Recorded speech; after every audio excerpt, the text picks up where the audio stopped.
Why are there so many shows starring Muppets and dozens of movies too? They said they'd watch everyone and they mean it. It's something that they've got to do. So now they've pledged you a lifelong commitment. The Muppets, Matthew and Sam.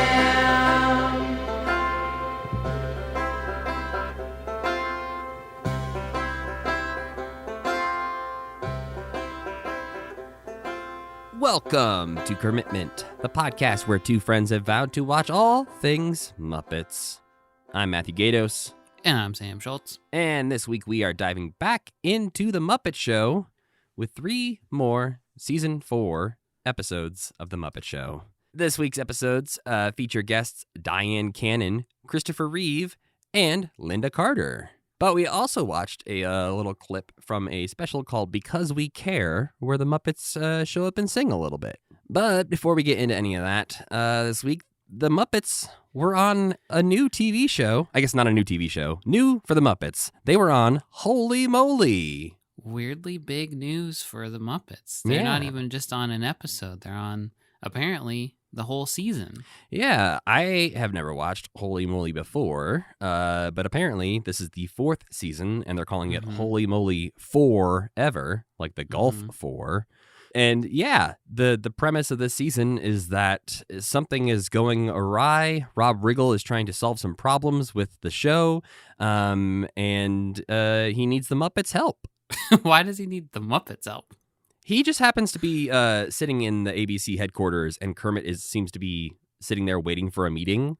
And so he gets the idea that the Muppets should help him out, just because. I like the thought that because they don't have a TV show, but they all just still work there. Like they're all just hanging around the building, working on various shows or whatever. Yeah, and it's like Kermit's just sitting in the waiting room, and Rob Riggle suggests that he should help him, and he kind of agrees. And then Rob Riggle leaves, and Kermit turns to the receptionist and says, "What's Holy Moly?" So yeah, I watched it. Sam, you did not watch it, correct? I did not watch it. I've watched a couple episodes of the show before this. I think it's kind of funny for what it is. This was my first experience with Holy Moly as a concept. I had seen like short clips and understood that it was kind of like Wipeout, but with golf. Miniature golf. Yes. Specifically. Which one of my main criticisms is I wish that they would just play more mini golf. Yeah, I kind of had the same reaction in watching it. I was like, oh, so this is more like Wipeout than it is like mini golf. But yeah, I did not expect to see a ton of Muppets. Like I kind of expected them to pepper them in here and there, but I was actually surprised by the lack of Muppets. Well, that's what I've seen a lot of people saying, like they were barely in it. They're only really there at the very beginning, and then like right as they would come back from each commercial break, there would be a little sketch with them. Okay, but they're not sitting in the booth co-announcing with them? No, not at all. I think that might happen more later in the season, and if I had to guess, it seems like the season ends with like the big hole, like the $250,000 grand prize hole. And I'm guessing that's going to be like a Muppet themed thing because it sort of seems like Rob Riggle is trying to get the Muppets to help him make the season the best season ever by having this grand finale. Okay. And so I think like the whole, like there's going to be small mini plots happening throughout the season that will lead to a grand Muppet finale. But yeah, like Pepe is like kidnapping Steph Curry. Who Steph Curry is in the show already. Yeah, he plays somebody. I guess he's like, he doesn't play somebody. He is Steph Curry in the show, but he's like he's the person who greets the winners, I think, after they win. And he like explains every hole before the holes too. Yeah, at least he did in the other seasons. Not in this one though, because he's been kidnapped by Pepe. Right, of course. So at the very end, when the winner like goes to get her jacket, she's like walks into the room where Steph Curry normally is, and she's like, "Where's Steph?" And one of the like official guys is like, "I don't know. Here's your jacket." She doesn't even get to meet Pepe? No. What? No, there's no Muppets got to meet anybody but Rob Riggle. Yeah, that's too bad. It even seemed like the clip of Steph Curry and Pepe, like they may not have been in the same room at the same time. Yeah, he just pretty easy to composite Pepe into a shot, I suppose. Yeah, and Steph Curry's a very busy man, so yeah, I'm interested to see where it goes. It is I don't know. I don't love the concept of Holy Moly enough that like I'm excited to watch an hour of mini golf wipeout every single week to get It's like an hour long. Yeah. Ugh. And there's only like 5 minutes of Muppets total out of that hour, and I'm just like I probably will, but at the same time, I'm not excited to watch that much. They also, I don't know if this is a common thing in Holy Moly. I haven't, again, watched it before, but it was a couple times they like leaned into stereotypes of people's races that I hope is the competitor's choice and not the show's choice to like pigeonhole them. Was it like the nicknames that they had? Well, and like the sort of persona they would give them. There was like a Native American guy from Montana, and they had like these flute noises, and they had this whole thing about how he loved to play the flute, and it makes him feel more at peace. And so like every time he was up to like hit the ball or do something, they would play this like flute music in the background, and it felt very weird. And then the only Asian woman competitor was like the Tiger Mom, who was doing all this stuff, and they just like, I don't know that they do that regularly. If this was maybe just a weird thing they did this episode, but it was weird to see it happen twice in one episode. Yeah, I don't know how much say the contestants would have over that. They definitely do give each one like a persona, but I don't know if they get to like... Yeah, because like one dude was just, I'm a space cowboy, because he was from Montana as well, and he was just like... 2 Montana guys? Yeah, 2 Montana guys. Seems unlikely. Yeah, one from Helena and one from, I don't remember where. But they definitely gave them all personas. It was just odd to me that they gave 2 of them like personas based around their race. Mentioning that, I do feel like they're always very careful to say, so-and-so calls themselves the blank. Which does make me think that they like fill out a little form that's like, this is what I think my nickname should be. Yeah, which is, again, totally fair. I think like if it's coming from the competitor, that's fine. And it definitely seemed like that was the way they were pitching this, like, because sometimes they make even less sense where one guy's like, I'm the lederhosen golfer. And it's like, are you? Like, and you know, the Muppets have a long tradition of being offensive, horribly offensive. So they fit right in. It could just be rubbing off on Holy Moly, you know? My favorite thing, though, was like, I think they do give a lot of leeway with like people getting to come up with their own personas, because some people had these like very outlandish, like, I'm a space cowboy, I'm a tiger mom, I'm this. One girl was like, I'm crazy socks girl. I wear weird socks and people call me crazy socks girl. Yeah, there's no way they would write crazy socks girl. No, it feels like they gave them the assignment of like, all right, come up with your persona, something that really matters to you, that reflects who you are. And she's like, I wear weird socks sometimes. She probably thought for such a long time too, agonizing over it. I don't know what I would do. Podcast guy, podcast golfer. Yeah, we couldn't be on the same episode because we just both be podcast guy. They'd make us weird, like wear like weird giant headphones while we're out running this course, being dominated by giant foam popcorn or whatever it is. Well, they should let us be on the show. We have a Muppet podcast. I think they probably filmed it all, Sam. It's pre-taped already. Yeah. They should have reached out to us. I feel like we're not very high on the list of Muppet fans that they would probably reach out to first. We may be like right in the middle. Well, maybe next season they'll keep having the Muppets back, and they'll have us go out there and do things that we are not physically able to do because we are not very strong or fast men. I can start training if they give me a lot of warning. Yeah, they're like, a year from now, you're going to have to know how to play mini golf and how to run an obstacle course. You'll be like, it's Disney too, right? So they'll put us on the Disney diet that they put their superheroes on, you know? I mean, based on the other competitors that were on the show, I don't think everyone is given a superhero workout for a year before they get to go on the show. Wouldn't it be funny if we got really jacked? But we're still podcasters, so no one can see it. Yeah. We're just like, hey, I swear, we're super buff right now. Can't you hear it in my voice? Sunday we have a live show and we come out and we're both just like ripped. And everybody's like, what? Like, what the Why? hell? Why? Yeah, why? We don't have shirts on. We don't even mention it. We've just got little Kermit collars on. Like it's a weird Chippendales. Yeah. People would come see that though, you know? Are you going to keep watching Holy Moly? Yeah, I'll probably, I'm not going to race to watch it like the next day like I did this week where I was like, I got to see what these Muppets are up to. But I feel like in the future. You're not going to get Hulu Live so you can watch it while it's playing. No. I think I'm just going to watch it the next day and maybe 2 or 3 days after that. We'll have to watch it all again in a few years, though, huh?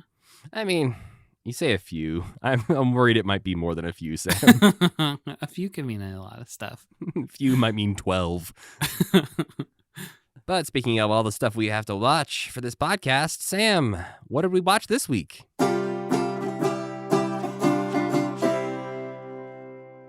On January 31st, 1980, actress Dyan Cannon joins the Muppets for a somewhat loosely dog-themed episode. Most of the acts feature dogs in some way, shape, or form, and that extends to the backstage where Piggy is looking for someone to dog-sit Foo-Foo while she rehearses. The task is delegated through the main cast all the way to Floyd, who just immediately puts the dog in a dresser drawer and takes off. Piggy then spends much of the show frantically looking for Foo-Foo until Dylan stumbles across her in a drawer, and then Piggy spends the rest of the episode beating everyone mercilessly. Highlights include Jerry and the Atrix, an impressively large band of wacky old ladies, and that's sort of it. Otherwise, this episode kind of washed over me, but I do have to hand it to Foo-Foo. That is a pretty convincing dog puppet. I made fun of that article last week, but this week I was like, oh, they even painted a little gunk on his eyes. Yeah, they do a good job in a couple of these episodes, especially having a transition happen where the real dog will be walking down some stairs and then Miss Piggy picks up the fake dog. You can't fully see the dog's ass when she picks up the fake dog. There is one point at which both dogs are on screen briefly at the same time. Yeah. But, like, you know, on your small little 10-inch TV back in 1980, I think this would have been more convincing. That's true. Dyan Cannon is an Academy Award-nominated actress, well known at the time of this episode for appearing in the film Bob and Carol and Ted and Alice in 1969. She was in a ton of movies after that, got another Academy Award nomination, but I'm not really familiar with her work. I didn't recognize anything aside from a Pink Panther movie. She was also married to Cary Grant for a while when she was in her 30s and he was in his late 60s, which, no judgment. Yeah. I just think that's kind of weird. Yeah. I was also like, when you said Cary Grant, I was like, they seem like different ages. And yeah they were. Different eras of Hollywood. Mm-hmm. Next up, on February 7th, 1980, Superman himself, Christopher Reeve, graces the Muppet Theater with his very 70s brand of hunkiness. And Piggy is, of course, extremely horny. It feels like it's been a while since we had such a prominent Piggy's horny episode. Well, we haven't had anybody this handsome in a while, Sam. That's true. We have Christopher Perfect Body Reeve here. Yeah. It's funny for her to say that, and like our expectations for what a superhero looks like are so like Thor guy, you know? Right? Like if you want to get superhero buff now, it's going to take you 5 years. Yeah. But if you want to look like Christopher Reeve, I think I might look like Christopher Reeve right now. Yeah, you just have to eat some like chicken for a while, and I don't know. Yeah, not eat cookies for a couple months, and then you'll look like Christopher Reeve. Yeah, there's a notoriously Christopher Reeve Superman body is not that of a modern day superhero. No. Which is fine. He still looks great. Yeah. But genuinely, that's basically the whole plot. Piggy just hits on Christopher a lot. Kermit gets jealous, and that's sort of that. But the highlights are really where it's at with this episode, because Chris is ready to play with the Muppets. He's excited. And there's lots of skits. Chris takes over for Gonzo as Hamlet last minute and bumbles his way through a performance of Hamlet with Fozzie, Link, and Yorick the Skull, but not that Yorick the Skull, trying their best to help, but really just sabotaging him. And the Muppet writers strike upon what I think, in retrospect, they should have been doing the whole time by having Chris fill in as a doctor on Veterinarian's Hospital. And then he and Piggy sing a closing song that's super charming and cute. The UK spot is also a weird little piece in which the Muppets collaborate to annoy Sam the Eagle with a little song, and that was also really fun. And Nigel whistles again. It's like his thing, I guess. It's weird that they remember that from season 1. Yeah, they're like, who whistles? I guess, yeah, get that guy from the orchestra pit. Overall, a pretty solid traditional episode of The Muppet Show. And Chris is also hanging out with rats all the time for some reason, which gives you like a few snippets of Rizzo voice before Rizzo actually exists as a character. Yeah, you can tell Rizzo is there and he's about to be a star because there's one rat with bug eyes who like keeps mugging to the camera and is like, hey, I'm here, look at me. And he becomes... It's funny on Kermit, on Muppet Wiki, it mentions that rat specifically. It's like, throughout season 4, there's one rat who's just really going insane. Which I like to think is like Steve Whitmire is like puppeteering that rat and is like, I'm gonna make this rat famous no matter what. Like, I dare you not to love this rat. And pretty soon he will get his name, but not yet. As for now, he just looks a little bit like Rizzo and acts a lot like Rizzo. Didn't work out with the weird lizard guy. Didn't work out with the racist dog with sunglasses. It's gonna work with this rat. Christopher Reeve was, of course, Superman in the 1978 film of the same name, but is also a classically trained, accomplished actor. Superman was his breakout film role and like his third acting role or something like that. And nothing he did after that ever really quite got out of the shadow of Superman. Not that that's a bad thing. He was in tons and tons of movies. He was just kind of always Superman.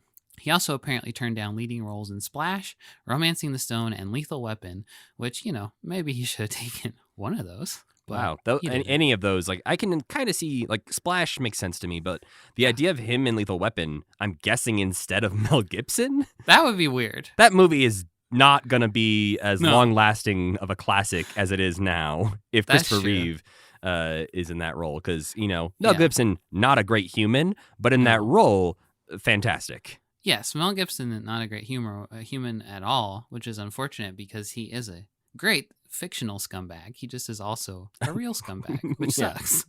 In 1995, he was in a horse riding accident that paralyzed him, after which he became a disability activist, which he was active with until his death in 2004. I feel like that's one of the first like really bad things I can remember happening in my life. Yeah, I have a very strong memory of that happening as well. And I don't even know that I really knew about Christopher Reeve's Superman before that, because we would have been 8? So, I probably wasn't watching a lot of Christopher Reeve Superman back then. But I know I hadn't seen it. But I think my parents were sad, so probably I was sad. Mm. And then I remember seeing him pop up in things after that. So I think I became more aware of him after his accident. Yeah, probably on TV all the time and stuff. Next, we watched a clip from Because We Care. Oh, I didn't put what day this was. I think it was February 7th or something like that. It was February 5th.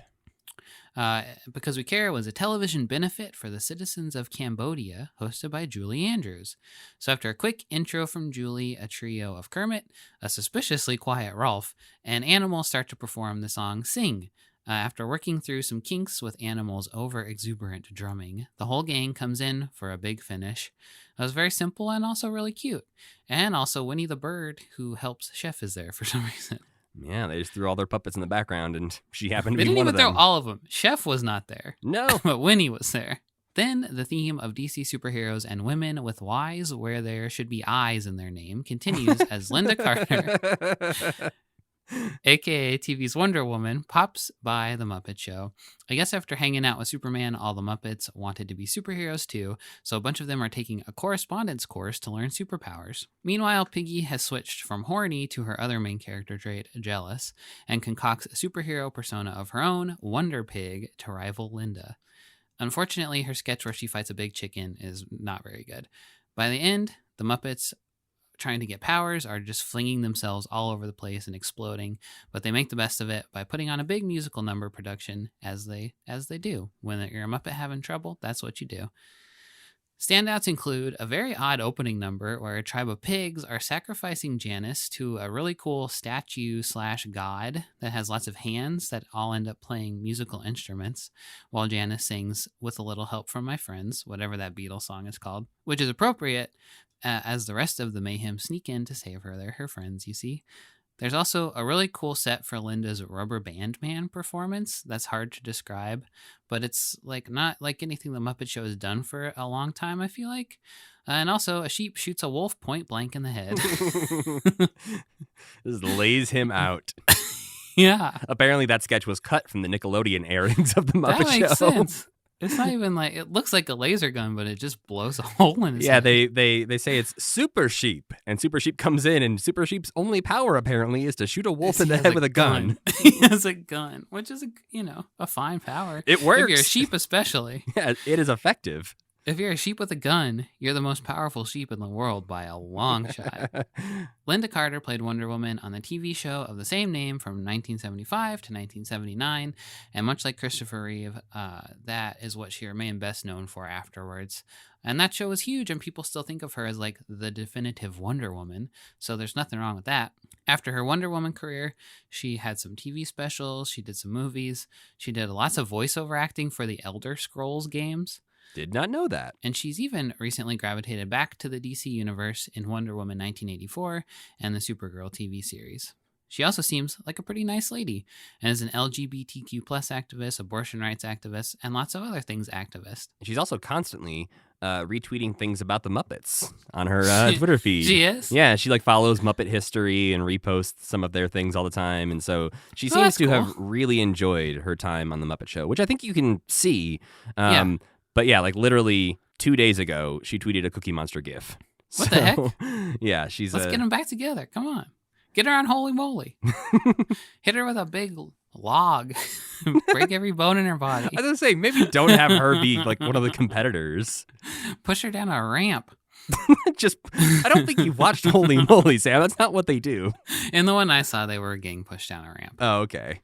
And it's the 80s now, but it's January and February, so nothing too cool is happening.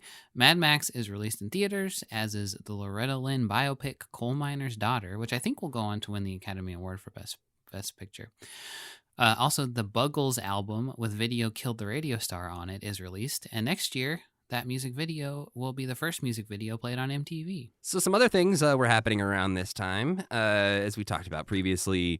Late 1979, early 1980, Jim is gearing up to start working on a lot of his post-Muppet Show projects. I'm ready for it. I'm sick of the fucking Muppet Show, I gotta tell you. We still have a season and a half to get through, Sam, so it's not happening anytime soon. But Jim is getting ready because in January 1980, he spent some time in London interviewing cameramen for Great Muppet Caper and Dark Crystal. And on January 11th, he would meet Ozzie Morris, and says in his journal, met Ozzie Morris, loved him. Who's Ozzie Morris? Ozzie Morris will end up being the cinematographer for both The Great Muppet Caper and The Dark Crystal. Oh, interesting. Yeah. It is weird to me that, the same person would make both those movies as far as like visually goes. They but seem I guess like very different challenges. But I guess Jim makes both of them too. So I guess like he wanted to find somebody similarly, interested in making both of those things. But something interesting about Ozzie Morris is he did like a good number of movies, but then Great Muppet Caper and Dark Crystal ended up being his last two movies that he would do. Did he die? He did not die until 2014. I'm guessing he was around 67 when he did those movies. So maybe he was just like, I've had a good career. I'm at retirement age. Let's live out the rest of my life on this Muppet money. Something maybe kind of minor to mention, but was in Jim's journal from February 1980. He had dinner with Milt Oken to talk about a working arrangement with him. So basically, Milt Oken was a music arranger, conductor, editor, and founder of Cherry Lane Music. And they were meeting to discuss a line of Muppet music books. And eventually they'd go on to release several, including Rolf's very own first piano book. So like sheet music. Yeah. Okay. And the last thing that happened during this time is on February 18th, 1980, they filmed the Diana Ross episode for season 4, which was the last episode produced for season 4. So they wrap season 4 in February. But they'll go on a month later to start filming season 5 very quickly. Okay. And they will fully record season 5 before the season starts airing in September. So from March through August of 1980, they film all of season 5. And they knew this was the last season, right? I think so. True? I haven't actually read into that too much yet. But unlike this batch, they are going to be really far ahead, because if you look at the production dates of these episodes we watched with when they went up, like the Lynda Carter episode was filmed like 2 weeks before it aired. I think the Christopher Reeve episode was filmed like a week and a half before it aired. What the hell? So a week and a half before it was on TV? Yeah. So I think with the strike that happened, I think that really threw off their schedule, but they didn't want to like be behind on putting episodes out. And so they just had a bigger crunch time. So yeah, I think they probably took full advantage of that, of like, okay, season 5, we need to get done as soon as possible so we don't run into that problem again. That's wild. But you want to talk about the Because We Care special first, Sam? Sure. So that aired on February 5th, 1980. This variety special featured celebrity appearances. as Sam mentioned, to raise awareness and support for the citizens of Cambodia. This is after Pol Pot, who you might have heard referenced as being just the worst person, was responsible for the Cambodian genocide. He was removed from power in 1979, and so this was basically to help the people of Cambodia recover after he was removed from power. It's a very weird special. I found the whole thing online and watched a little bit more of it. Other guests on the special included Shields and Yarnell, Billy Crystal, Dudley Moore, Bob Newhart, Mary Tyler Moore, Alan Alda. The skies were dark because all the stars were on because we care. And the main reason I searched for the rest of it to watch is because once I looked up what this special was for and what it was raising money for, and then I watched the Muppets lightheartedly joke with Animal and Sing, I was like, this feels weird that this would happen in the middle of this very serious fundraising. Like, I was sort of like, equating it to today as like if there was a celebrity fundraising event for the people of Ukraine, and then suddenly the Muppets were just doing a sketch in the middle of it. It might seem a little out of place. Turns out, no, because the very first sketch in this special is Shields and Yarnell coming out and acting like they're babies for 5 minutes. Oh, no. It's terrible.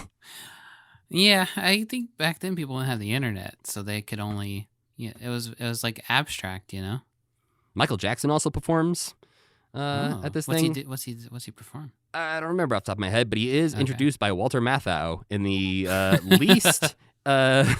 excited intro I've ever heard anyone say the name Michael Jackson before. He's like, hey, next up, this performer got a lot of energy. Here's Michael Jackson. And he walks off screen before the camera even cuts away from him. No, he's already a grumpy old man. He was born a grumpy old man. But yeah, I guess what do you think of this sketch? I thought it was really good, actually. It was just like very simple. It's a thing they'd done before with the Yellow Rose of Texas with the drummer who's just like going too nuts. So, a stolen joke, but it was still, I liked it. Yeah, it's a solid Muppet formula of one musician goes a little nuts. They've had Menomina join an orchestra before. They've had, they've done this like probably 6-7 times at this point that we've seen where one member of a musical act just does something wacky. Yeah, and Animal's even done this a number of other times. For sure. Too, in the very first episode of The Muppet Show. But yeah, I loved it. It was cute. Yeah, what did you think of it? You hated it. No, I think you pair a sweet song from Sesame Street together with the Muppets. I'm gonna love it. And yeah, I think it'd be funny if you hated this more than we've ever hated anything. This is my least favorite thing I've ever seen. Is just the sweet little Muppets raising money for charity. Yeah, like they sold out, man. But no, yeah, I think it's delightful to see them and Julie Andrews sort of back together again. Yeah. It's nice that like her and her husband at the time put this special on. Like they were part of the organization that was raising money. And so it's clear that she was like, hey, my friends the Muppets, I should reach out to them.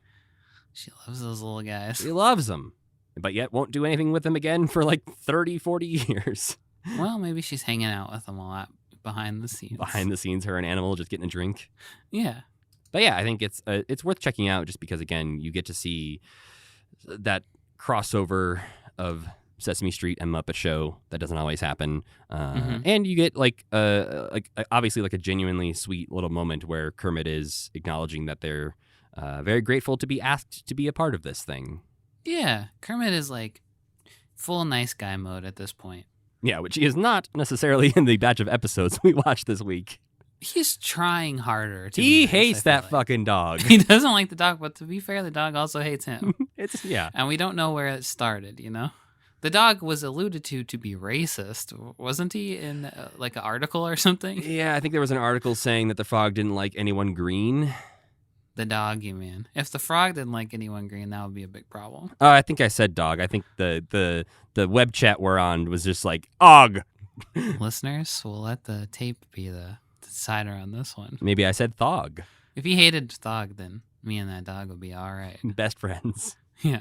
But getting into the episodes we watched this week, first up on January 31st, 1980, we had the Dyan Cannon episode of The Muppet Show. Out of 5 stars, Sam, what do you rate this one? 2.5 stars. This one got a 3. Don't really remember why. Don't remember really liking it, but I gave it 3 stars.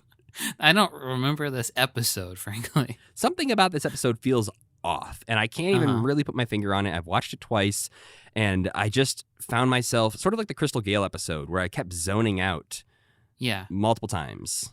I agree with that. This one didn't even have a fast turnaround production time. This one was filmed in May. Yeah, they had plenty of time to perfect this one. Maybe too much time. Maybe that was a problem. They spent too much time trying to file off all the edges, and they lost something special. The part of it I remember most is like the first thing I suppose we'll probably talk about, which is Jerry and the Atrix. I liked these guys. Yeah, Jerry and the Atrix are an interesting band. I think somewhere on Muppet Wiki I saw that they referred to them as the opposite of the Bobby Benson's baby band. Yeah, they should collaborate. But yeah, it's just a bunch of old women hanging out and playing hound dog, which I liked because Rover Joe is there from Muppet Musicians of Bremen. That's his name, Rover Joe. He's lost the ability to speak, though. Yeah, he popped up in I think the last batch of episodes we watched as well, but we did not mention him because, again, he did not really do anything of note. He was just there. He's hanging out when they go to the farm, he's hanging out on farms a lot. Yeah, I think he was with Arlo Guthrie. But I think the Jerry and the Atrix are interesting, one, because they're kind of gross looking, the way they designed them. They are, especially the yellow one, who's like, kind of like, has really long legs, and then her like terrifying eyes will peek over her sunglasses sometimes. That one's alarming. That one's Jerry, apparently. Yeah, that one, like I didn't remember. I don't even know if they call them by name in this one, but that one is apparently Jerry. The guitar player was the one that like most impressed me because she's sort of standing full body next to the piano. Yeah. And it's not immediately clear how they're puppeteering her. Louise Gold must be in the piano? That's what I was thinking. Or there's like a little box right behind the piano. Yeah. And there could be like maybe one person in the piano and another person sort of off to the side. Because you're going to need two people, I think, to do everything that guitarist is doing. But yeah, this definitely felt like one where they had just a lot of people crammed into that set. So many people. That was the mainly impressive thing about it, was like it seemed like they had more people than they have puppeteers up there.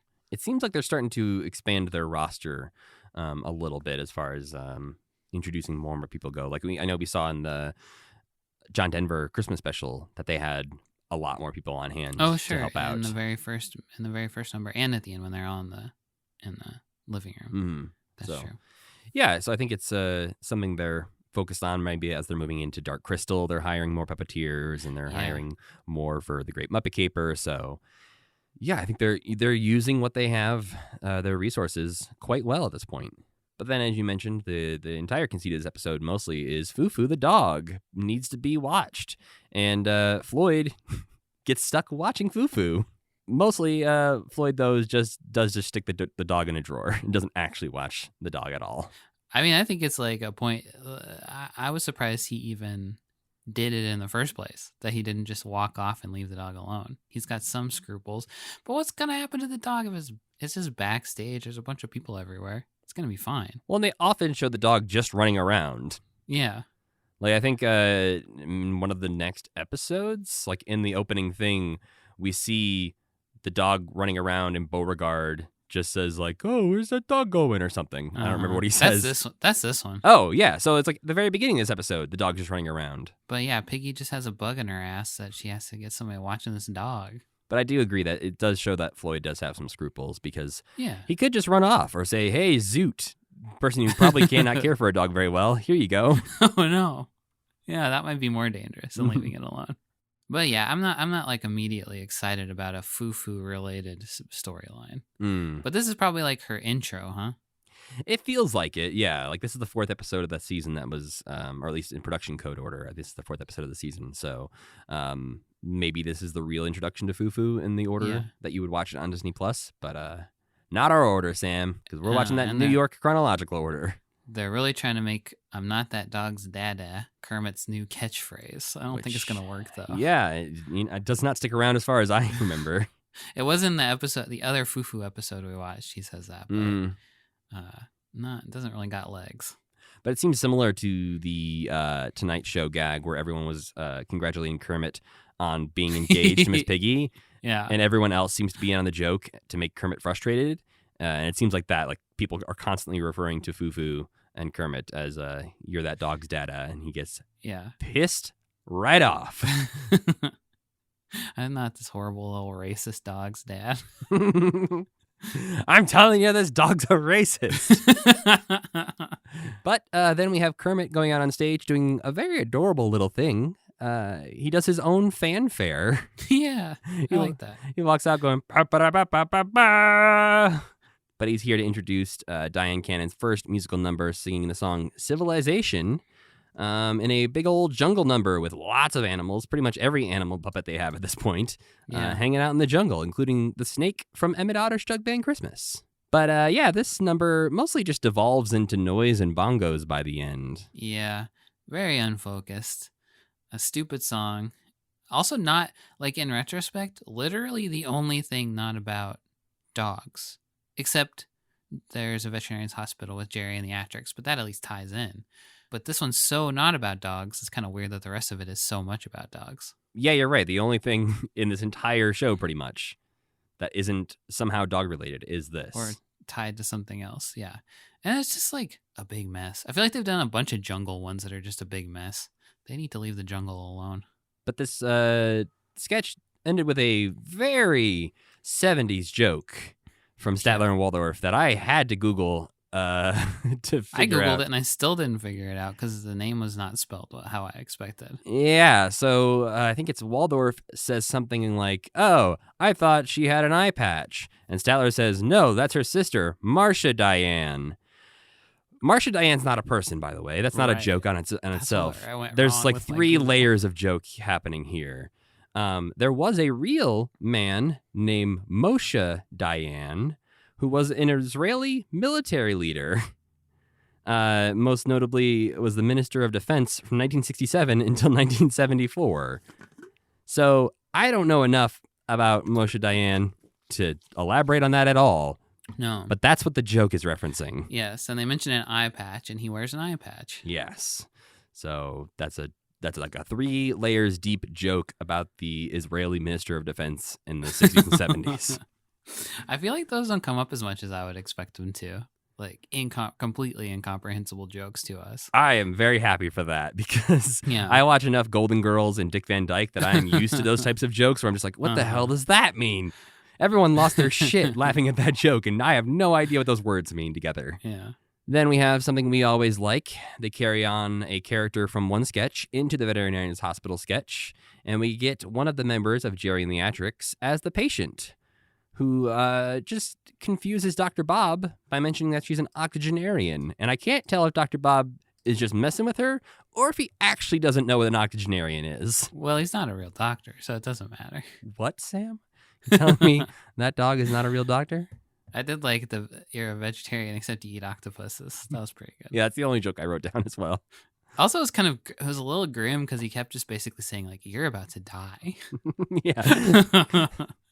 Yeah, there's a joke even about, like, oh, she's on death's door, and he's like, let me push her through. Oh, well, yeah.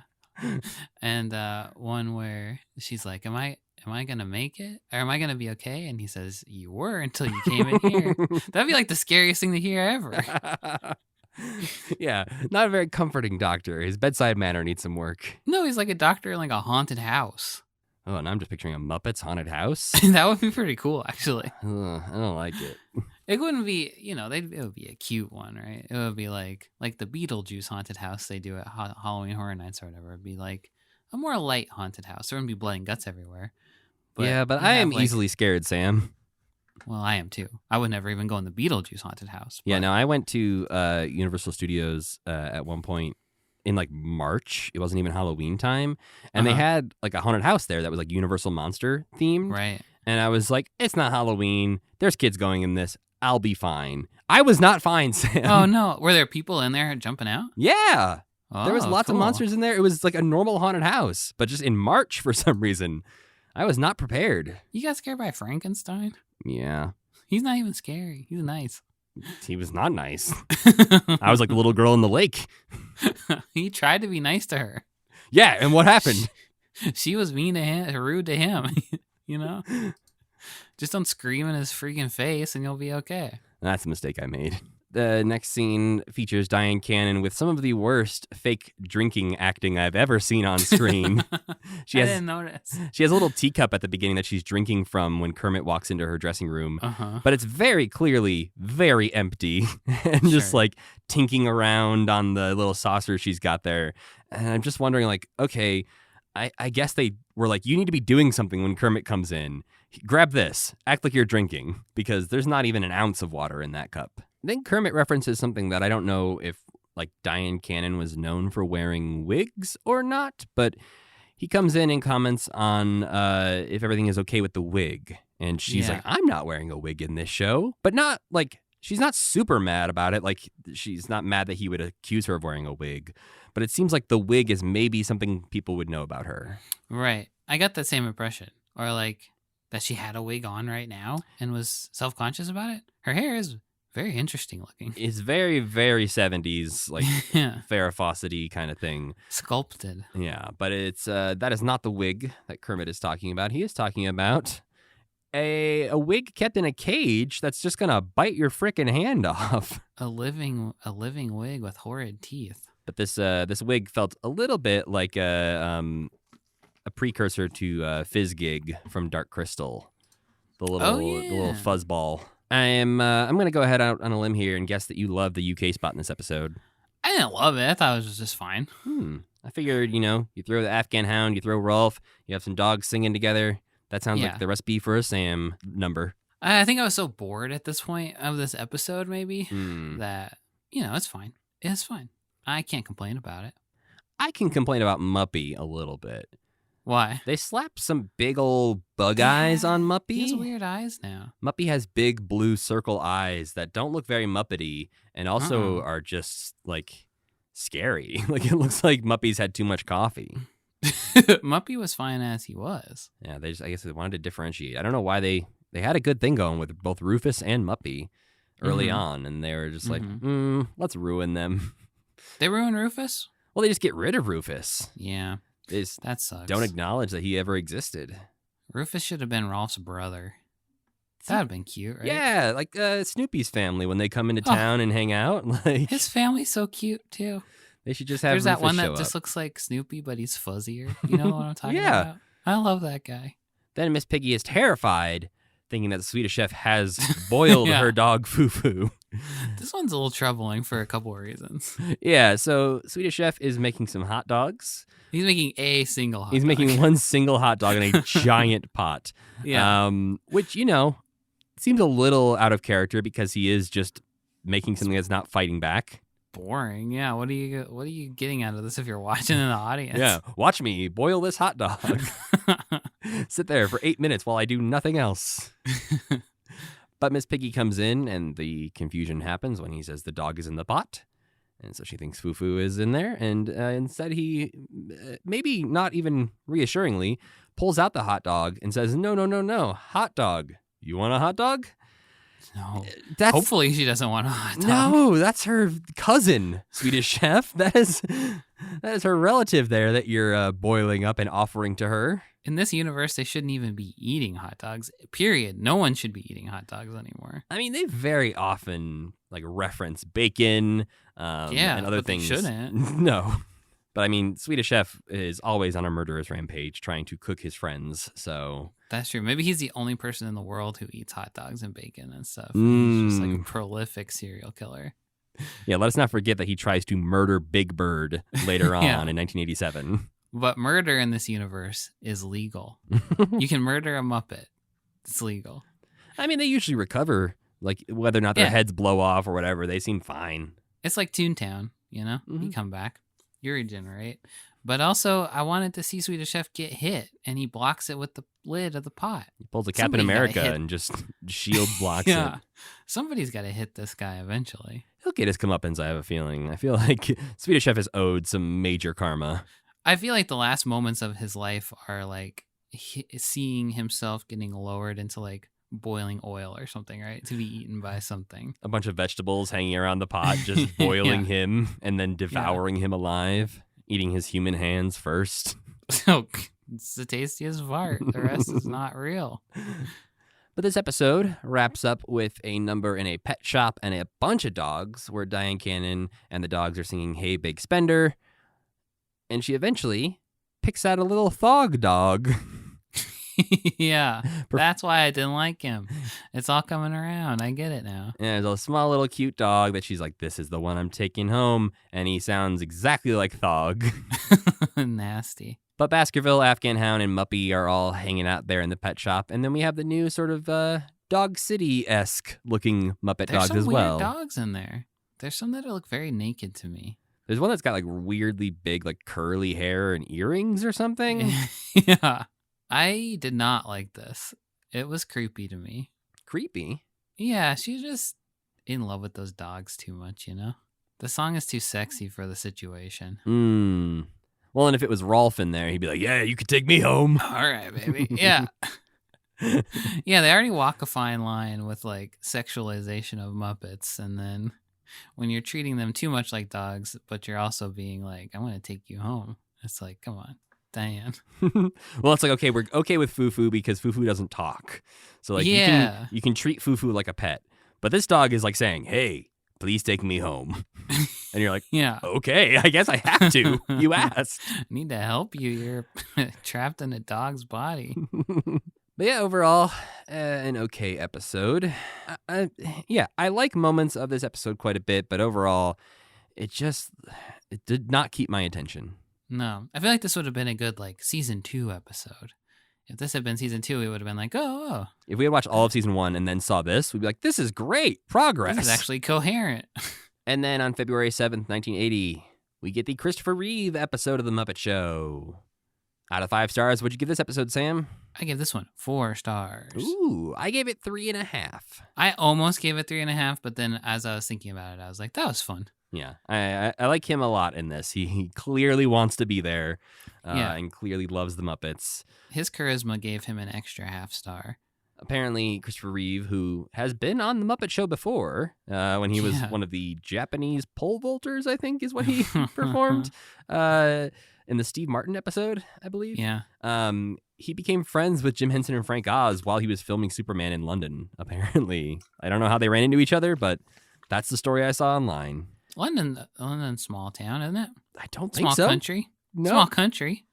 London's a small country, isn't it? If Christopher Reeve is in England, your chances of seeing him are much higher than if he were in America, for instance. I feel like that's just not true in any way. I think you know how many times, literally every way. You know how many times John Mayer's been in Montana, and I've never seen him once.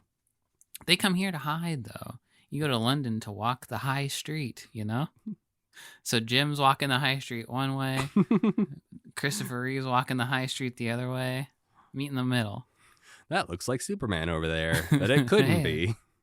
That looks like Kermit's dad. Are my eyes deceiving me? Wah, wah, wah, wah, wah. Rubbing him. That was a rubbing in the eye sound. Oh, I thought that was his X-ray vision. He looks inside him and what? He sees Kermit inside of him? Yeah, inside his belly. Ew, Kermit's controlling Jim, who controls a puppet of Kermit. I want fan art of that right now. Maybe in like a Men in Black situation where he's just a tiny little Kermit inside of his open face. Ew, gross. And he's dead. I felt so bad for that little guy. The little alien who's like, the universe is in Orion's belt. Okay, first of all, be straightforward. Now is not the time for clues. Yeah, you are dying, sir. Just say, oh yeah, the cat collar. That's where it is. Movie over. Save everybody a lot of trouble. There you go. We fixed that 25-year-old movie. We made it 2 hours shorter and much more boring. We made that a 10-minute short. About an extremely successful police investigation. It's worth noting about Christopher Reeve. He would also go on to appear on some Sesame Street episodes and was apparently in consideration for the role that goes to Charles Grodin in The Great Muppet Caper. That's for the best, I'd say. And I think from what I was reading, it didn't seem like he would play exactly that role. It seems like as they were trying to develop the role of the character in Great Muppet Caper, like who would be the villain, they were considering somebody that Christopher Reeve could play, but then they decided to go with the Charles Grodin role instead. It would be fun to see Christopher Reeve ham it up as a bad guy, though. Oh, yeah, for sure. But something interesting in this episode, a couple times you see him hanging out backstage with the rats, which he apparently has just befriended very quickly. And he is seen reading Action Comics number 506, which would not come out until April 1980. What the hell? Yeah, he got an early copy for this, which is even more notable because in that comic, there's a story about Jorlan, a Sasquatch-like android from Krypton, who is programmed to lure children of Earth into outer space. And at one point, he's going to attack an amusement park, and Lana Lang's production assistant remarks that he looks like, quote, an escaped Muppet. Ah. So they reference the Muppets in the comic book that is seen on The Muppet Show. What a scheme. A robotic Yeti to lure children into space? A robotic Yeti from Krypton. Oh.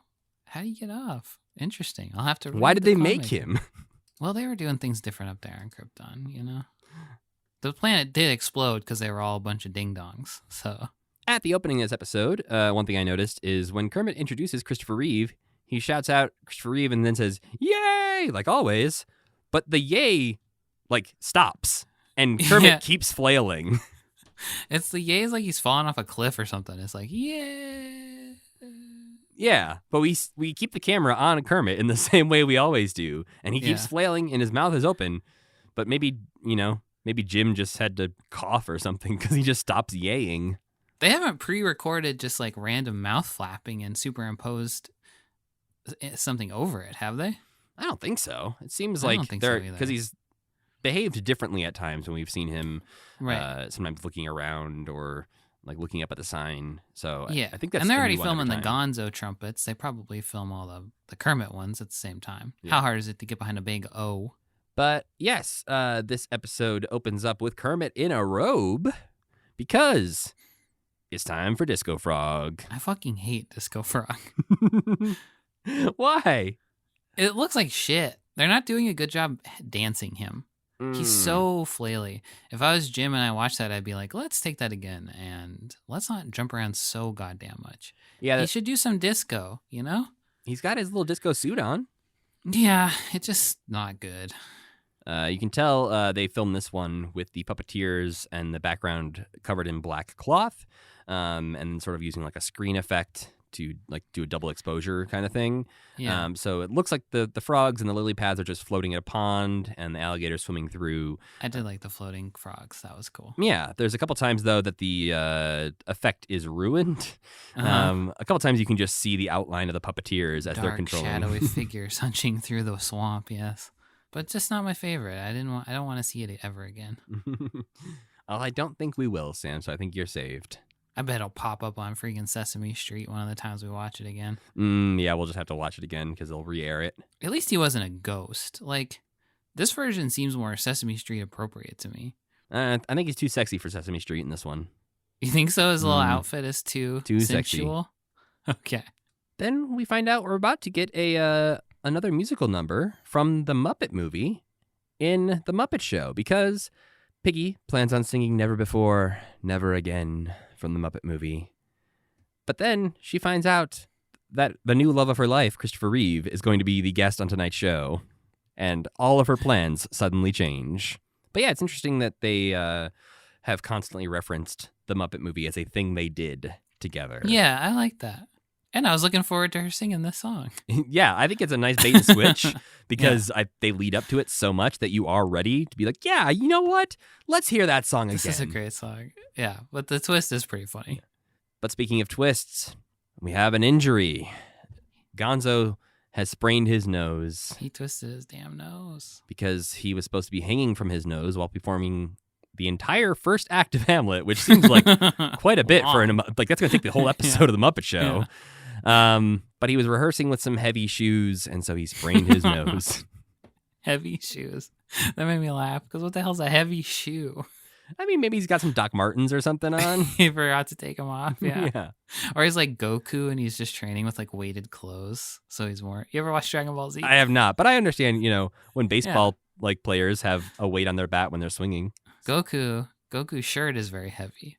And when he takes his shirt off, you're like, shit's about to go down. What's his shirt made of? It's just like his orange shirt, But it's heavy. Well, they don't mention it's heavy until when he's like, my shirt's heavy. I do remember being a kid and being like, his shirt was heavy the whole time? What the hell? And he takes it off and puts it on the ground and it just goes, donk. Then it turns out they all have heavy clothes on. So then they all take their shirts off, I think. And then they're even stronger. Maybe that's the secret, Sam, is if we took off all of our clothes, we would be way stronger than we think really we are. Strong. I'm going to start wearing only the heaviest shirts. You just wear like 6 hoodies at a time. It never does explain what is heavy about it, because it's just like a little like karate gi with like cut off sleeves and everything.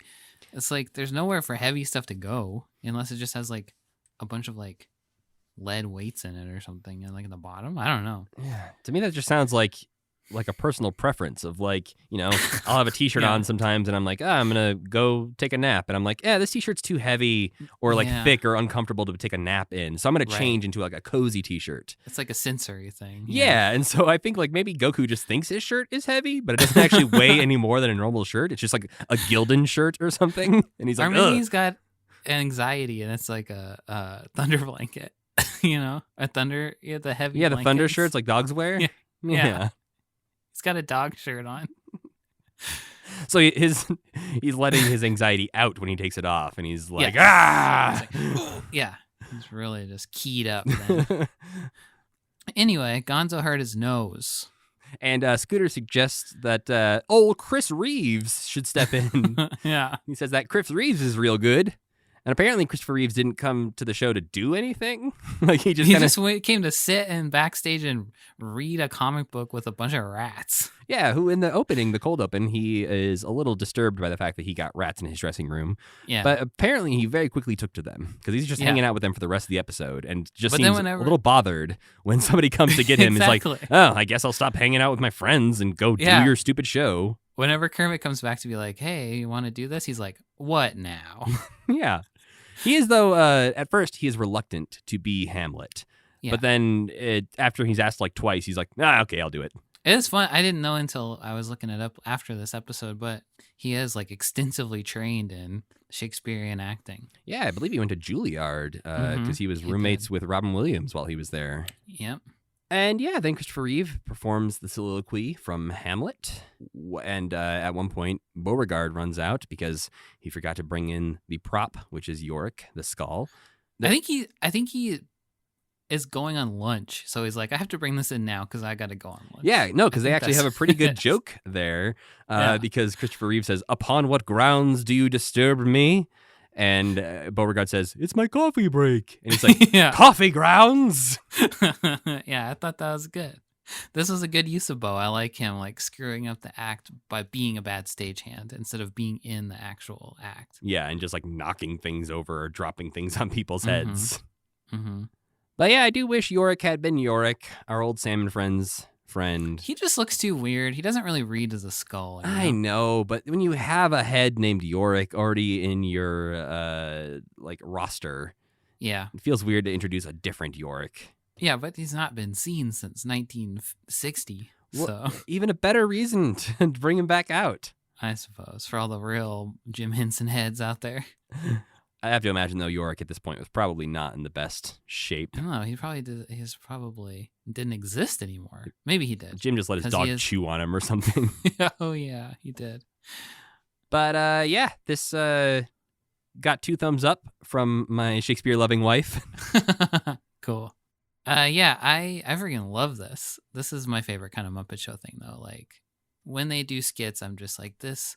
They needed to put a little more Sesame Street in the Muppet Show and have the actors participating in things that aren't songs, because songs just get so boring. Well, and I think that's all you're doing. Christopher Reeve is leaning into it so well, and his I don't know, his performance with Fozzie and Link and all of them, like he just plays really well off of every Muppet. And Fozzie, like Fozzie and Link were a great choice to be the supporting Muppets in this.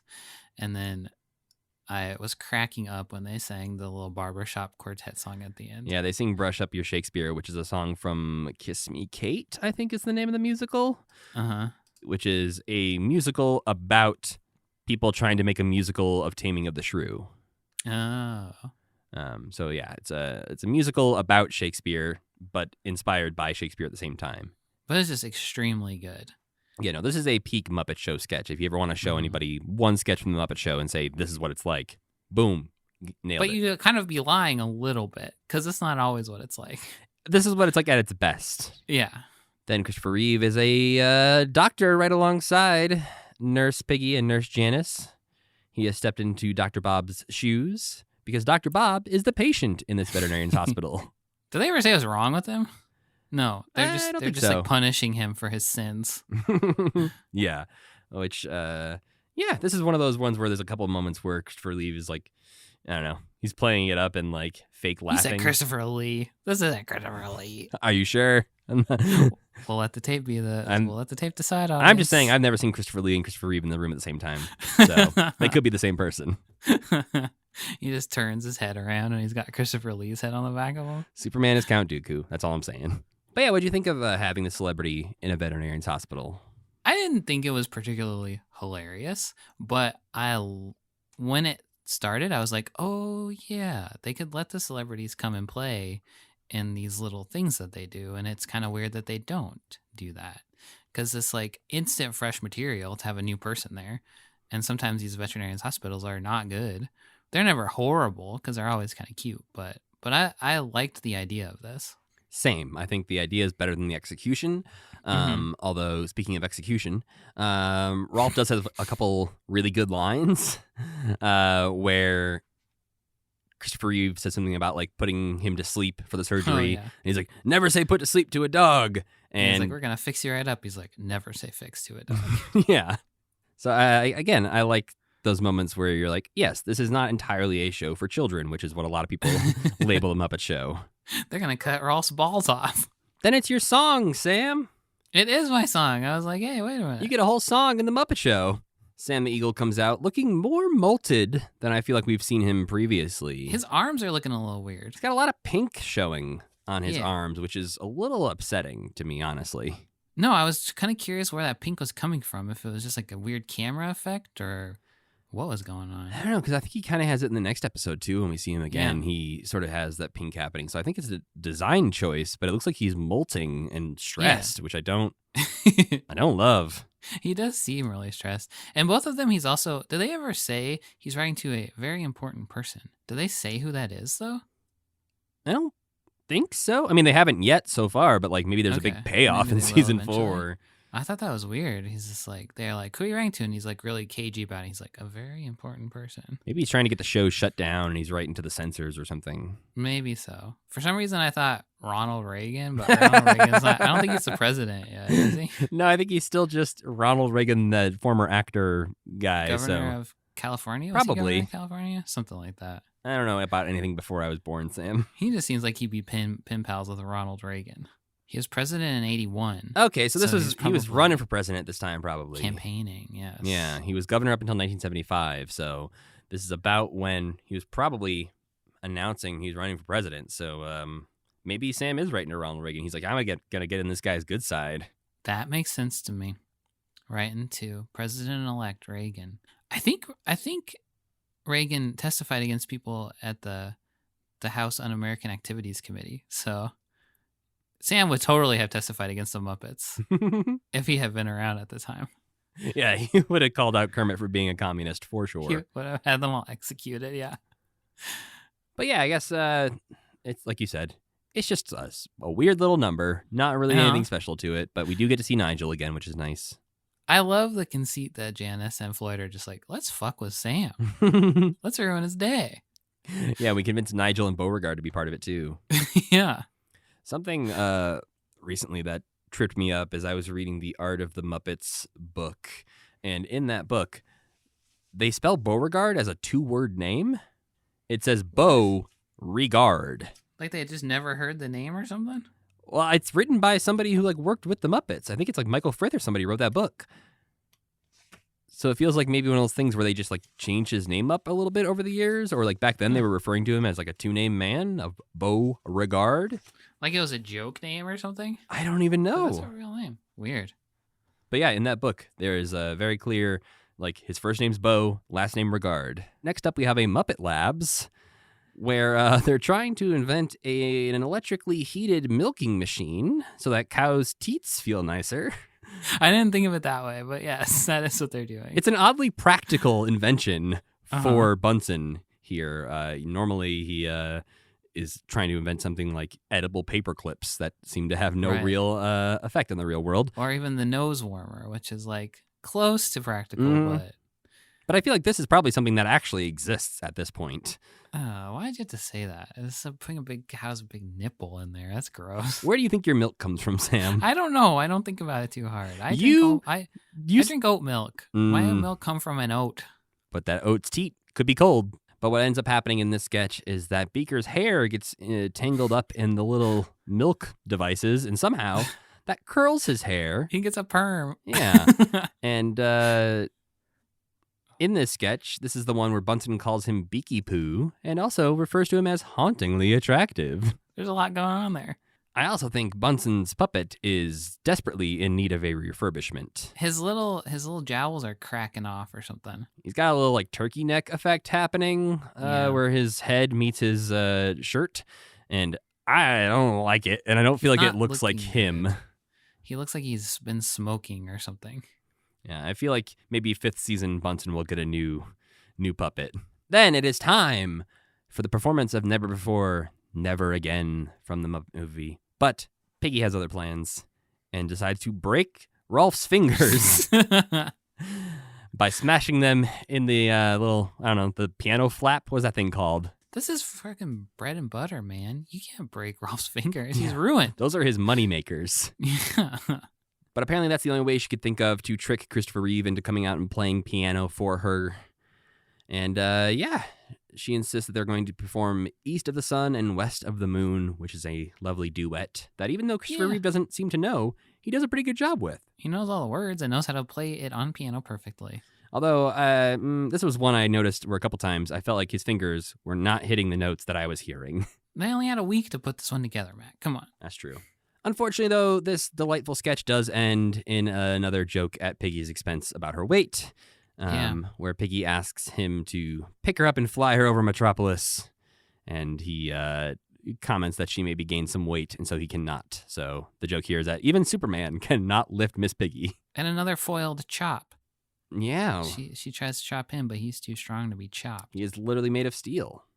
So it's a little, it's that thing again where is he Superman or is he Christopher Reeve? Because for 80% of this episode, he is just Christopher Reeve. And then in the last 5 minutes, they're like, oh, yeah, he might actually be Superman.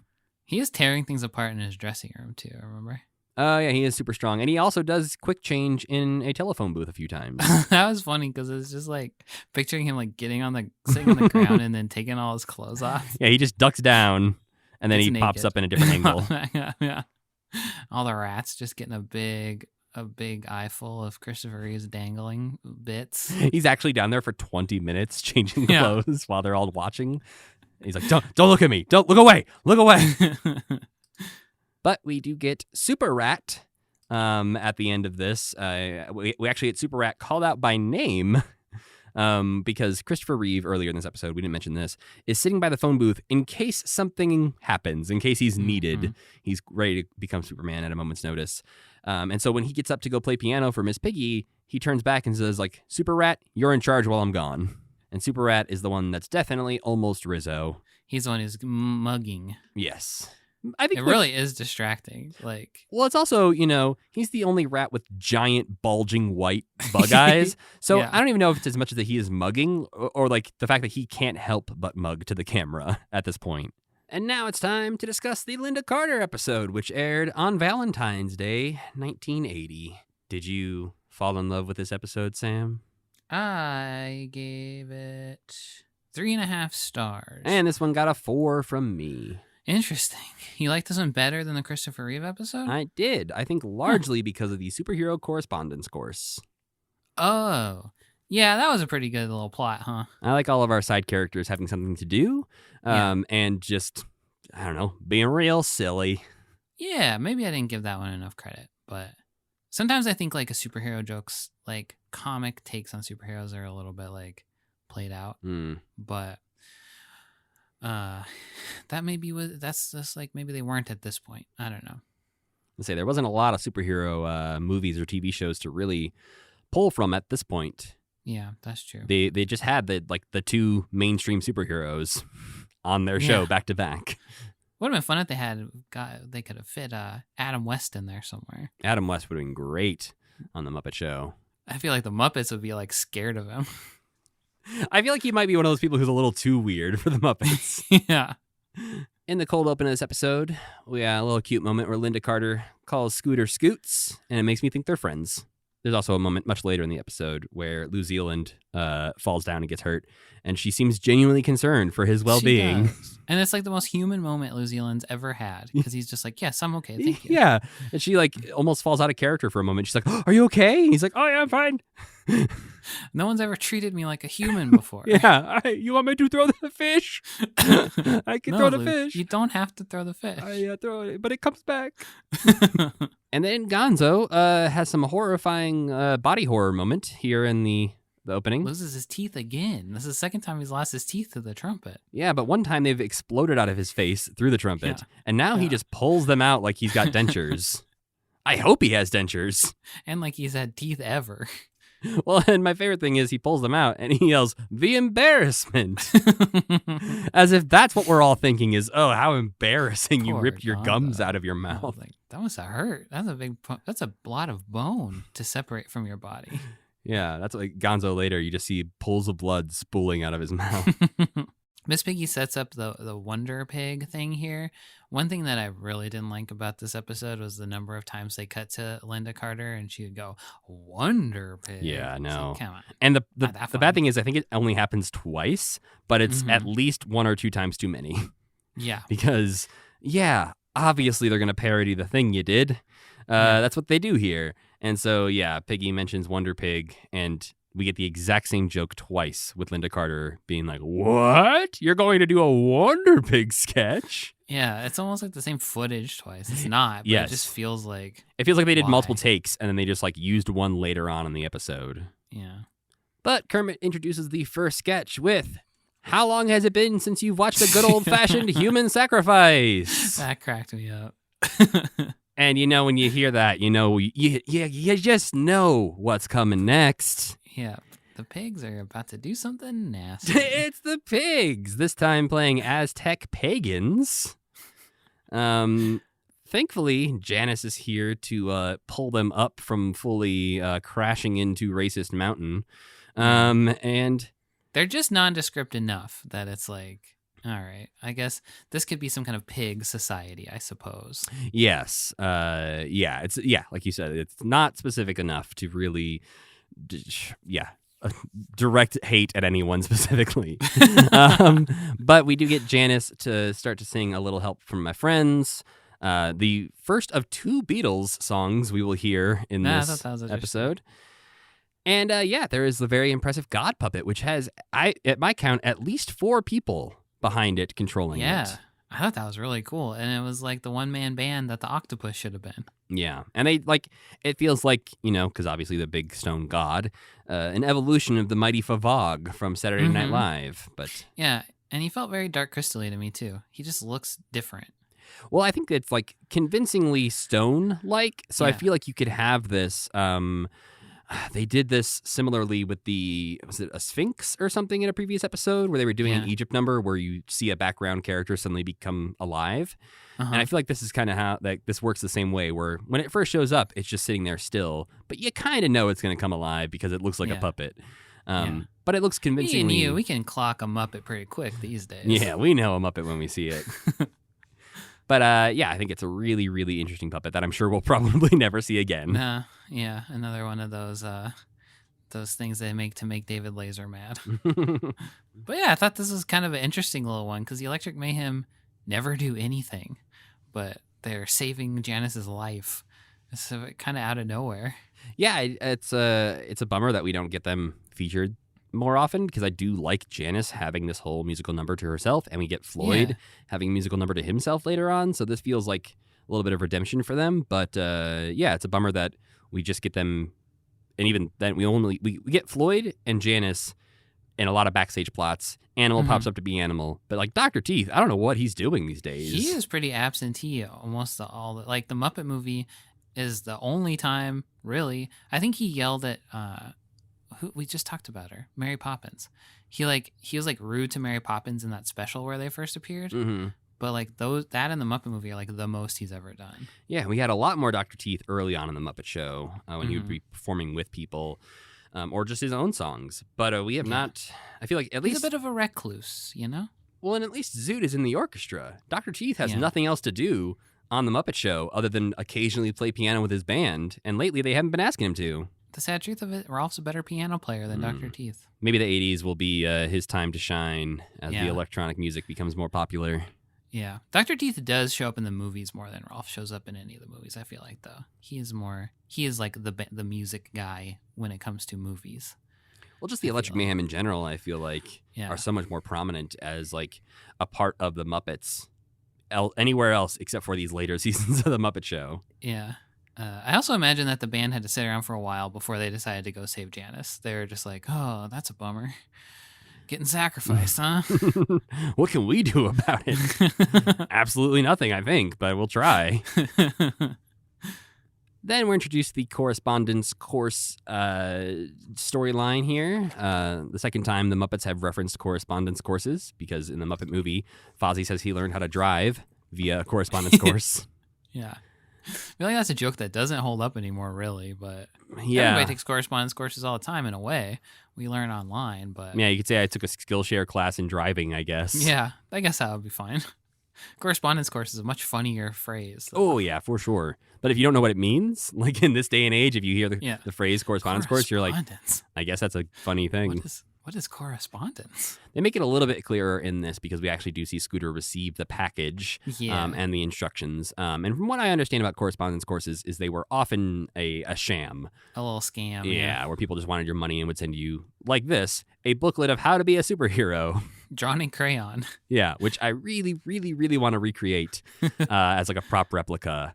So I need to find some high-res as possible images from this episode. And possibly recreate that for myself. But yeah, we are introduced to everyone's superhero costumes, which Fozzie just looks like a little wizard with wings. New Zealand has a fish on his head. Gonzo gets an outfit that looks a lot like his later stuntman uniforms, but he has a chicken on his head. I thought it was, yeah. Maybe they take the chicken off his head for that later. Yeah, I think when he does his human cannonball act in the 2015 Muppet series, he's wearing a similar outfit to that. But he has like little streamers on his head or something. We have Sam Eagle threaten Lynda Carter. He says she is going to be the next human sacrifice. Yeah, what did he mean by that? I guess maybe he's just saying like this show is so out of hand and so rude. You like it? Oh yeah, well you're probably next. So yeah, that makes sense. Is it worth liking now if you're gonna die? And then out of nowhere, she just starts singing Rubber Band Man. Well, she introduces to Kermit that she brought her own band, thus even, sealing Dr. Teeth's fate even further. There is no need for him. I brought my own band. But then while still in the dressing room, Lynda starts to sing Rubber Band Man. You mentioned, I think in your little summary, that you liked this number a lot. I just thought the set was really cool. And the little Muppet Rubber Band Men were cool. A little suggestive in my opinion, but cool. Suggestive, you say? I won't elaborate, but I like that they were playing themselves as guitars. It was like another thing that was like this could have been on a night show sketch, Yeah, no, these Yannick musical performers are I think like an evolution of the Smurfs, it feels like. Yeah, totally. Yeah. You know what I'm talking about. I mean, I said the word Yannick. Sam, I don't think I was subtle. I know. You get it. But the set is so cool and weird. It's just like such high effort for the show, I feel like, at this point. Well, and it also feels, and this could just me like, projecting that I know what era we're in, but it feels a little bit more 80s than 70s to me. It's time for the 80s. This is our primal scream. The Muppets are in the 80s now. We've got some neon colors. We've got some harsh angles. We got a Windows screensaver look going on. That's a really good point, because it is like a totally different color palette than the rest of the show, or like what they would use for a set background. Then, in this UK spot, we have the very first spotting of a brand new character who we will soon see more of, Sam. Is Rizzo the one with the little cane? Nope. It's Gaffer the cat. Oh, I did not see that. Yeah, Gaffer is one of the disgusting things that walks by when Sam is going through this UK spot, talking about all of the horrible things that make this show as bad as it is. Cat with an eye patch is pretty disgusting. Yeah, and we will see more of Gaffer the cat later on, but this is the first introduction of Gaffer. Gaffer's in a lot of the last season, right? Yeah, like Gaffer becomes a recurring character who's just hanging out. Gaffer feels like there must be a dark backstory there with the eye patch and the fractured tail. Well, the rats in this world are pretty resourceful. They probably just shot him in the face. Finally, after all this hype, it is time for the Wonder Pig sketch, which is very weird. Yeah. Basically, Link, Piggy, Annie Sue, and Dr. Strangepork all in this scene together. Just in a weird, house out in the middle of the desert being attacked by giant chickens, which are actual chickens. Just chickens, yeah. And filmed and scaled up. And I kind of liked some of the illusion, like when you realize that they're actual live chickens. Yeah. And they have the chicken walking on top of the house with these loud booming footsteps happening. But it's not great. It's like all more trouble than it was worth. And then she doesn't even she just gets really big, like a Power Ranger bad guy, Miss Piggy does. Yeah, she's sort of Alice in Wonderlands, where she gets too big and then explodes out of the house. Yeah. And the chicken runs away. That showed that chicken, but you really just broke your house. Yeah. I didn't like this. I thought it was dumb. I thought they could have done a better job with a Wonder Piggy thing. Yeah, or at least had some sort of fight. Like have one of the giant chicken-suited costumes they have laying around in the back and put somebody in the giant chicken suit to have her fight, because that would have been better. In there. Let Dr. Strangepork be a supervillain or something like that. Yeah. But no, it was a lot of hype for not a lot of payoff. No, Piggy must feel like a fool. We do have a weird moment after that where when Piggy is coming off stage, she talks to Lynda Carter and says, did you bring your costume? And Linda's almost insulted. Yeah. It's no. Why would I bring my costume? I guess she wasn't doing it anymore, and also she doesn't own it. Maybe she's just you don't know how this works, do you, Piggy? Then we have the moment where we get to see the sheep shoot a wolf in the head. Murk this wolf. Yeah. It's a delightful little sketch where the sheep are singing the Whiff and Poof song from Gilmore Girls and from real life. It would be weird if it was only also in Gilmore Girls, huh? And somehow traveled back through time to end up on the Muppet Show. Yeah. But the sheeps are singing, and slowly but surely, a wolf is picking them off one by one. I thought that was pretty cool. It was gruesome, but it was also this is kind of fun. Yeah, because the wolf has just a sheep's corpse draped over his head as it's disguised. And it's sneaking behind him and pulling him down behind this wall. And when he finally gets to the last sheep, Super Sheep shows up and pulls out a gun, shoots him right in the side of the head. We see a big old blast, smoking entry hole wound, in the side of his face. Yeah, and the wolf is dead. As are all of Super Sheep's friends. So we see them come back. Oh, okay. They pop back into frame. So okay. He did not yet eat them. I think he was setting them aside for later. That's good. That's good. Backstage, the superheroes continue to try and be superheroes, failing miserably as they are going to all step off of a ladder because they now believe they can fly. Cute little detail. Rizzo is the one holding the ladder while they're all up on top of it. Little super rat Rizzo. Yeah. Maybe the only person with actual super strength if he can hold them all up there. But of course, they all fall nearly to their deaths because they cannot fly. But they also cannot die. They already know indestructibility. What they a don't curse. actually have to learn that one. To live forever, but to be utterly powerless. Just a little fluffy guy. Yeah, literally being a sponge, like a kitchen sponge. Yeah, is and also really stupid. But the closing number in this episode is Lynda Carter singing Orange Colored Sky in a city that's falling apart. Yeah, it looks like shit. Yeah. while a superhero squad of Scooter, Fozzie, Lucille, and Link, Rizzo, and Gonzo are failing to save it and failing to do anything productive, while Lynda sort of helps them not really do anything. Yeah, I think just feel better about themselves and make sure they're not dead. Yeah, she's just walking through like a construction zone that's exploding, though. But I do like, again, we mentioned earlier, she has a sweet little moment with New Zealand where she treats him like a real human being who is maybe injured.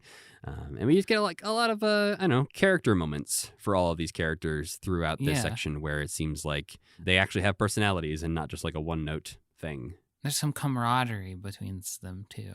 Yeah, like it's still, I feel like both her and Christopher Reeve really feel like they want to be there hanging out with the Muppets and do a good job of seeming like they're actually friends. But that pretty much does it for that episode. The very, very end. Oh, yeah. Go ahead. This is what I was going to bring up. Yeah, at the very, very end, we cut to Statler and Waldorf, and it is revealed that Statler is also a superhero. He is Money Man. Which is very weird to me because I don't feel like they are necessarily coded as being rich. You don't think so? I don't know. They don't ever mention it or anything. They're not like Mr. Burns where it's like that's all the jokes about them are that they are rich. Well, maybe because they're not evil like Mr. Burns. I suppose. I think of them more as like old like washed up vaudeville guys, I guess. See, I'm still picturing them like the Nathan Lane character in Only Murders in the Building. Where they're like patrons of the arts. They're the ones like donating money to these things. Like maybe they're secretly donating money to keep the Muppet Theater going. Right. They don't want anybody to know that. They're keeping the whole thing afloat. Yeah. And then after their death, Kermit's going through their papers. Because for some reason they willed everything to him. And he's just like, what? And then he's like, oh my God, they've given us so much. And then they have a beautiful funeral for them.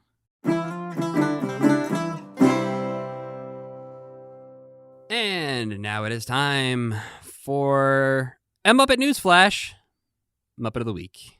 Today, our Muppet of the Week is the Newsman, originally called Muppet Reporter in the scripts, but also sometimes through the years called the Muppet News Reporter, Muppet Newsman, and Muppet Newscaster. He never even gets close to a real name, though? The Newsman seems to be what everyone has settled on at this point. Okay. But yeah, I thought there might be more about the Newsman to talk about today because he's in everything pretty much from the Muppet Show onward. But it turns out there's even less to say about him than there is about Nigel, who we talked about previously. Yeah, all of his trivia is just like the different names he's called and different stuff. Yeah, it's just like he's in this thing, and then he's also in this thing. Hey, did you know? He's in this thing. But he does continue to be in pretty much everything that the Muppets do, including Great Muppet Caper, Muppet Family Christmas, Jim Henson Hour, and even he was in the 2015 series. So he's still around, still doing things. Still extremely well known for who he is. I mean, he's in almost every episode of the Muppet Show. So it makes sense to me that people would know him and maybe have just some nostalgia for him as being a good character, even though I think personally he's one of the more one-note characters they have. His joke doesn't even really make a ton of sense. Like, it's not like stuff's always falling on newsmen's heads in real life or something. It's like, it's not an extrapolation of anything in particular. Yeah, and he started off back in the Connie Stevens episode, the second one they ever made. And back then, he used to have the guests on for interviews where they would normally play like a local person from Lincoln, Nebraska that he would have on his little TV set to be talking about something that was happening in their town. Usually in sort of like a weird SNL character type of way. It's like, hey, do you do any accents? And they're like, I can do a Southern accent. They're like, perfect. You're going to be in the Newsman sketch this week. They all were like, I can do a Southern accent. That's the only one that any of them do. Yeah, pretty much. But now he has pretty much just replaced Wayne and Wanda as the person that stuff falls onto. He does have a daughter in the 2015 series that he alludes to. There is an episode where him and Bobo are competing to sell essentially like Girl Scout cookies. And it turns out that the Newsman works at the news station across the street from the Muppets Up Late with Miss Piggy show. And he comes over to their office to sell cookies, and Bobo is very upset because Bobo is also selling cookies for his daughter, and he's afraid his ex-wife will be very unhappy with him if he does not sell all these cookies. Bobo has an ex-wife? I believe that's the way they worded it, yes. Fun. That's fun. But he's trying to be a good dad by selling all these cookies to his workplace, but the Newsman keeps coming over and selling the cookies to people first. I like that show. Should have lasted longer. Well, it's I think like giving a lot of those characters more of a backstory. I know some people don't like the backstories that are given on that show, but it makes them way more interesting. Like, I don't care about the newsman at all, but watching him compete with Bobo because they have to sell cookies for their daughter is way more interesting. I also feel like, the newsman and like Sam the Eagle could be drinking buddies. They seem similarly like stodgy, uptight weirdos. But as far as performers go, the newsman has had quite a few different performers, largely because I think he is easily replaceable. Mm-hmm. But early on, Jim Henson was the only performer for the newsman from 1976 until 1989. And then there was one other person, Richard Hunt, who performed the newsman once in 1981 on CBS Sunday Morning. Then in 1996, Jerry Nelson performed the newsman on Muppets Inside CD-ROM. And then in 2001, Brian Henson just stepped into the newsman's shoes and performed the newsman at The Muppet Show Live and in Muppets Party Cruise in 2003. Great. Then in 2008, Steve Whitmire stepped in as a semi-regular performer of the newsman from the little shorts they did on Muppets.com all the way up through the 2015-2016 ABC series. He was performing the newsman. But then after Steve Whitmire was removed from the company, Eric Jacobson took over as the newsman for the Muppets Take the Bull and the Muppets Take the O2, which was in 2017 and 2018. And he is the most recent performer of the newsman puppet. But in the 2018 Muppet Babies animated series, Matt Danner was the voice of Muppet Newsman. They actually do a whole episode about the news in the 2018 Muppet series. I'm very excited to get to that show because obviously it's not aimed at people our age, but there's so many old references. Easter eggs in it. Yeah. But yeah, that's about it for the newsman. I like having him around as sort of like a dull, square dude to balance out the weirdos. But I don't have a lot of feelings about him. I gave him a 5 out of 10. Yeah, I think he looks great. He's like a great Muppet design. I think he's misused. I think him interviewing people was like the natural thing for him. And just like the stuff falling on his head is not a strong enough gag to be a reoccurring gag. I think there's a place for him. I don't think they will find it in the Muppet Show, but he's all right. I'm gonna give him I'll give him a 5 as well. I don't feel too strongly about him, but I don't hate him. He's better than Louis Kazagger. It just sucks for all these news people that Kermit does the news thing so much better on Sesame Street. That's true. He shows up, both Louis Kazagger and the newsman. Yeah. Very often. But before we go, Sam, I need to check in. Did you have time to watch any non-Muppet things this week? I have a feeling I know what your answer is. We have probably the same one. I went to see Doctor Strange in the Multiverse of Madness. I also did. And I think it's the best Marvel movie. And I think it's the worst Marvel movie. I feel like that's like pretty common on the internet, but also nobody's really fighting about it. Everybody's just like, I get why you wouldn't like that. Or, yeah, it's fine that you do like that. It's just Doctor Strange. Who gives a shit? The things I see people fighting about it on the internet are way too spoilery to discuss. To even talk about, yeah. But the fights they're having are the fights I am the least interested in discussing. Yeah. Of like the handling of certain storylines or characters where I'm just like, oh, I don't give a shit about that. They can do whatever they want with that. For me, it was just the overall thing of it that I was not connecting with. Oh, I connected with it deeply, but I love Sam Raimi. I like that they let him just go balls to the wall crazy on this movie and make a Sam Raimi movie, because I liked that they did that. For me, it was the script that was like, I didn't like any of the storyline that like whatever the characters were doing. Didn't like any of that.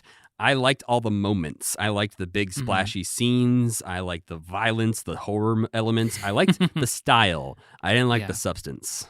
It felt like a comic book in a way that a lot of these movies don't feel like comic books. Like this and Captain America, the First Avenger, are the two to me that feel like this is what it feels like to me when I read a Marvel comic. Like this is the vibe of like little freaks doing weird, freaky things and nobody likes them. See, and I almost wish it had leaned more into that, because I think what happened is it feels like it falls in an uncanny valley of Marvel saying, hey, Sam Raimi, go make a Sam Raimi superhero movie. And he's like, cool, I can do that. And they're like, whoa, pull it back like 10%. There's certain things we need to feel really MCU-ish. And he's like, all right, fine. And I think like when it falls into that valley for me where I'm like, if it had been super wild the entire time and felt like that the entire time, I may have been more into it. But the moments where it feels like the studio was like, no, Sam Raimi, we need this normal scene to happen, didn't sit right. But yeah, that's our spoiler-free review of Doctor Strange. I do think it's like a total crapshoot if you're gonna like it or not. Oh, like, yeah. I love it or hate it. Yes. And there's no way to tell until you see it. The way I have talked about it is I said I had a good time, but I didn't think it was very good. I thought it was good and I had a good time. If he made more Marvel movies, I wouldn't complain about that, definitely. I know people are like, I see a lot of people also who are like, oh, it's so sad to see such a great director go through the Marvel machine. And it's like, first of all, Sam Raimi. He is not... Oh, yes. The Great and Powerful Oz. Yeah. It's like the last thing he made. Yeah. Second of all, like, fucking Steven Spielberg made Ready Player One, and that movie sucked. So everybody is prone to this. Third of all, you can make a perfectly fine superhero movie. And last of all, he made Spider-Man, you ding-dong. He started this whole thing. It's all his fault. Yeah, it does. It is interesting because they'll bring in bigger name directors, but they don't often let them put like a huge spin on something, especially in the world of MCU. And this is like the first time I really feel like you can feel the director in the movie. I felt that way about Captain America First Avenger too, though, because that was directed by the guy who directed Rocketeer. Yeah. And that feels like the Rocketeer. That kind of like, ooh, we're going to go have a fun adventure in a way that a lot of the other ones just feel like political dramas with like, I don't know. I like the Captain America movies, but they are definitely very flat compared to the First Avenger. I feel like you feel the directors in like in-game and stuff. Oh, see, I think that's the most they're just neutral. Boring directors. Okay, yes. I was gonna say I feel like the Russos are the most neutral, and obviously the one you can't help but feel is James Gunn. Yes, that's true. He leaps through the screen at you and says, "This is my movie, damn it!" Yeah, yeah. For better and for worse, in my opinion. Yeah, and Taika's. I mean, I guess. Yeah, so. You're right. Taika's sense of humor is there, but I don't really know enough about him as a director. But I feel like Taika in Ragnarok was the first time that they really let a director just like do whatever they wanted to. Right. And I feel like they almost let Sam Raimi do that, but then there's a few times where it feels like they pulled him back. That, like, I almost. Yeah, but there's a couple of times where it feels like they were like. Yeah, there's a couple times where I cannot believe they let him do the most Sam Raimi-ass shit he's ever done in a movie. I guess this disgusting thing is okay. All right, let's move on before we spoil anything. Okay. Before we go, though, we need to let you know what we'll be watching next time. Next week, we're going to be watching and discussing 3 more Season 4 episodes of The Muppet Show. Boo. These ones, though, will be featuring guests Mark Hamill in a special Star Wars episode. Yay. Dizzy Gillespie. Okay. And Anne Murray. Who's that? I kind of know. And we will be joined by a very special guest. We have a guest, eh? Not just the Muppets. Yeah, not only did they get special featured guests, we get a special featured guests from the podcasts. We've got this with Mark and Hal and Titan Fights. Hal Lublin will be joining us to discuss those 3 episodes of The Muppet Show. Very excited. He's a big Anne Murray fan. He specifically requested to be on when we talk about the Mark Hamill episode. And they've got some We Got This episodes about Muppets where they have decided both the best Muppet Show guest and the best Muppet in their opinion. So I know he has strong opinions about the Muppets, so I'm excited to talk to him about them. And we need to thank our friend Tuna for making the music for this podcast and Cassie Wilson for singing our theme song. Don't forget, you can head on over to commitment.com to pick up a Commitment logo enamel pin and check out our Patreon page. You can email us at mail@commitment.com if you have any questions, comments, concerns for us. And you can follow this podcast on Twitter and Instagram at CommitmentPod. And you can follow me on the internet at Matthew Gatos. And I'm Sam Schultz. And as always, keep believing. Keep pretending.